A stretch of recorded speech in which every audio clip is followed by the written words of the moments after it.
Chicken ഉപയോഗിച്ച് അടിപൊളി കിണ്ണം കാച്ചിയ ഒരു ഐറ്റം ഉണ്ടാക്കാൻ പോവാണ്. ഇത് നിങ്ങൾ എവിടുന്നും കഴിച്ചിട്ടുണ്ടാവില്ല, എവിടെയും കണ്ടിട്ടുണ്ടാവില്ല. അജ്ജായി സാധനം ഉണ്ടാക്കാൻ പോണേ. പേരൊന്നും എഴുതിയാലും ഇതിരെ ചുട്ടിയില്ല. അപ്പോൾ ആദ്യം കുറച്ച് ചിക്കനാണ്ട് എടുക്കുക. എന്നിട്ട് അതിക്ക് തൈര്, ചിക്കൻ നല്ല സോഫ്റ്റ് ആയി കിട്ടാനും ഒരു ചെറിയ പുളിപ്പിന് വേണ്ടി കുറച്ച് തൈരാണ്ട് ആഡ് ചെയ്യുക. നല്ല നെയ്യിൽ നമ്മുടെ വലിയുള്ളി കണ്ട് പൊരിച്ചെടുക്കുക. ആ ഫ്രൈഡ് ഓനിയൻ ആ ചിക്കൻ കണ്ട് ഇട്ട് കൊടുക്കുക. കുറച്ച് ഇട്ടാൽ മതി, ഇതിൻ്റെ കുറച്ച് ഏറിപ്പോയി.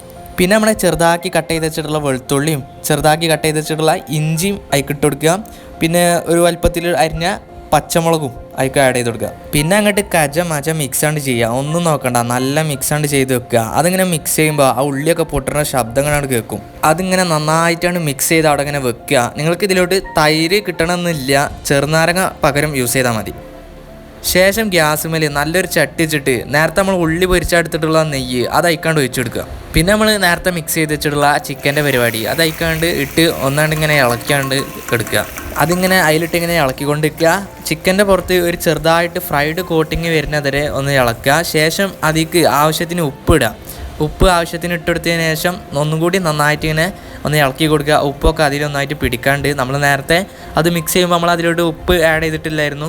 നിങ്ങൾക്ക് ഡയറക്റ്റായിട്ട് അങ്ങനെയും അതിലോട്ട് ഉപ്പും മസാല പൗഡേഴ്സൊക്കെ ആഡ് ചെയ്യാം. ഇനി നമുക്ക് മസാല പൊടികൾ ചേർക്കുക. കുറച്ച് കാശ്മീരി ചില്ലി അതിട്ടാൽ പിന്നെ കളറ് വേറൊന്നും വേണ്ട. കുറച്ച് മഞ്ഞൾപ്പൊടി, പിന്നെ കുറച്ച് കുരുമുളക് പൊടിച്ചത്, കുറച്ച് വലിയ ജീരകം പൊടിച്ചത്, പിന്നെ നമ്മുടെ ഗരം മസാല അത് കൂട്ടിയാണ്ടാണ് മിക്സ് ചെയ്യുക. നല്ല എരിവ് വേണമെന്നുള്ളവർക്ക് നല്ല മുളക് പൊടിയാണ്ട് ചേർക്കുക. അതൊക്കെ പാടെ കൂട്ടി നന്നായിട്ടാണ്ട് ഇളക്കി ആ മസാലപ്പൊടിയും ചിക്കനൊക്കെ നന്നായിട്ട് മിക്സ് ചെയ്ത് വരുമ്പോൾ ഒരു മണാണ്ട് വരാണ്ട് ആ മണാണ്ട് വരുമ്പോൾ ഈ കാണുന്ന സംഗതിയാണ്ട് വെച്ച് കൊടുക്കുക. എന്താണെന്നല്ലേ പറഞ്ഞുതരാം, ശ്രദ്ധിച്ച് കേട്ടോളി. 2 തക്കാളി പുഴുങ്ങാണ്ട് എടുക്കുക. എന്നിട്ട് അത് ജാർക്കാണ്ട് ഇട്ടിട്ട് അതിലേക്ക് 1 ടേബിൾ സ്പൂൺ പഞ്ചസാര, കുറച്ച് സൺഫ്ലവർ ഓയിൽ, പിന്നെ കളറിന് വേണ്ടി കുറച്ച് കാശ്മീരി ചില്ലി അത് ആഡ് ചെയ്ത് ഒന്ന് അടിച്ചാണ്ട് എടുക്കുക. അപ്പോൾ ഒരു പേസ്റ്റ് ആയി കിട്ടും. ആ പേസ്റ്റാണ് ഇപ്പോൾ നമ്മൾ ഇതിലോട്ട് വെച്ചെടുക്കുക. അതാണ്ട് അതിൽ ഒഴിച്ച് നന്നായിട്ട് തന്നെ ഇളക്കി കൊടുക്കുമ്പോൾ ഒരു പുളിപ്പും ഒരു മധുരവും അതിലാണ്ട് സെറ്റ് വരും. അതിങ്ങനെ കണ്ടിന്യൂസ് ആയിട്ട് കൈ വിടാതെ ഇങ്ങനെ ഇളക്കിക്കൊണ്ടിരിക്കണം. ആദ്യത്തെ വെള്ളമൊക്കെ നന്നായിട്ട് വറ്റി വരാണ്ട്. പിന്നെ നമ്മൾ ഉണക്കമുളകില്ലേ അതിൻ്റെ ഉള്ളിലുള്ള ഈ കുരുണ്ടല്ലോ അത് കുറച്ച് അതിലോട്ടാണ്ട് മേലാണ്ട് വെതറി കൊടുക്കുക. എന്നിട്ട് നന്നായിട്ടാണ്ട് യോജിപ്പിക്കുക. എന്നിട്ട് പതുക്കെ ക്ഷമയോടെ ഇങ്ങനെ ചെറിയ തീയിലിട്ട് ഇങ്ങനെ അതിൻ്റെ വെള്ളമൊക്കെ ഇങ്ങനെ കുറുക്കിച്ച് ആ ചിക്കൻ മേലെ ഇങ്ങനെ ആ മസാലയൊക്കെ പിടിച്ചിങ്ങനെ വരുമ്പോൾ മല്ലിച്ചപ്പും കറിവേപ്പിലും ചെറുതാക്കി അരിഞ്ഞാണ്ട് അതിൻ്റെ മുകൾക്കാണ്ട് വെതറി കൊടുക്കുക. എന്നിട്ട് ഇങ്ങനെ ഒന്നും കൂടി നന്നായിട്ട് അതിൻ്റെ വെള്ളമൊക്കെ വറ്റി ഒരു റോസ്റ്റ് പരുവത്തിലായി വരുമ്പോൾ ഒരു പ്ലേറ്റ് അടുത്താണ് മാറ്റുക. കാണാൻ തന്നെ എന്ത് ഭംഗിയാണ്.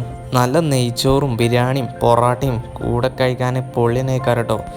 ആ മസാല ഒക്കെ ചിക്കൻ പിടിച്ച് നിൽക്കണ കണ്ടില്ല നിങ്ങൾ. ഏതായാലും വീഡിയോ ഇത്രേ ഉള്ളൂ. വീഡിയോ ഇഷ്ടപ്പെട്ടാൽ ലൈക്ക്, ഷെയർ, കമൻറ്റ് മറക്കണ്ട. ഇതുപോലത്തെ കൂടുതൽ വീഡിയോസ് ലഭിക്കണമെന്നുണ്ടെങ്കിൽ സബ്സ്ക്രൈബ് ചെയ്യാനും അതിനടുത്തുള്ള ബെല്ലൈക്കൺ എനേബിൾ ചെയ്യാനും ഒട്ടും മറക്കണ്ട. ഏതായാലും അടുത്ത നല്ലൊരു വീഡിയോ ആയിട്ട് കാണാം. Bye from food corner.